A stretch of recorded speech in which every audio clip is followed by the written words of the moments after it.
unparalleled opportunities that have the possibility to unlock the full potential of our continent through initiatives such as the Africa Continental Free Trade Area and other continental interventions.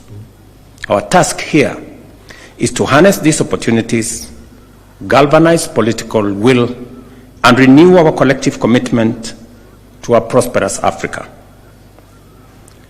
Your Excellencies, the African Union is built upon the noble foundation of liberation. Liberation from colonialism and apartheid, from oppression and from dependency. The transformation from the Organization of African Unity to the African Union was not a departure from this mission.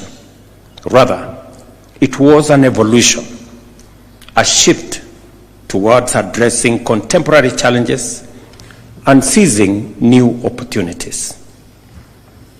The African Union remains firmly in the business of liberation. Liberation from poverty, conflict, and underdevelopment, from unfair global trading practices, and from exclusion in the global decision-making metrics. To achieve this, our institutional architecture must be strengthened, streamlined, and strategically aligned with our vision. Since my appointment as champion of AU institutional reforms, I have engaged extensively and strategically with key African Union stakeholders to advance the reform agenda. These engagements include meeting with the African Union Commission leadership, led by the Chair, His Excellency Musa Faki Mahamat, whose insights and ideas have formed an immense part of my presentation. The African Union Institutional Reforms Unit Secretariat, led by Professor Pierre Mukoko, and in a retreat that I convened in Naivasha, Kenya, on reforms that brought several actors together.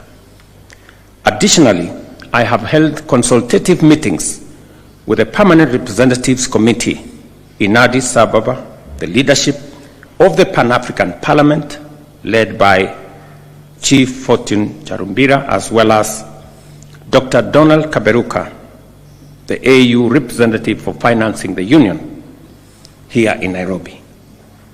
I wish to thank my dear brother, His Excellency Paul Kagame, President of the Republic of Rwanda, for the outstanding work he did as the pioneer champion of the AU institutional reforms. I commend him for his dedication and achievements in advancing the reform agenda of our organization. Excellencies, the road ahead demands bold leadership and unwavering commitment. Given that the implementation of the reform priorities is a political process, it is my view that execution should continue to be guided at the level of heads of state and government. I shall therefore be proposing to recommend to the Assembly, of course with your concurrence, the formation of a committee of heads of state and government of the African Union on AU reform to oversee this process. This will ensure sustained momentum, strategic oversight, and collective ownership of the reform process. I invite this August gathering to provide guidance on the appropriate formula for representation in the committee. To give focused attention to AU reform momentum,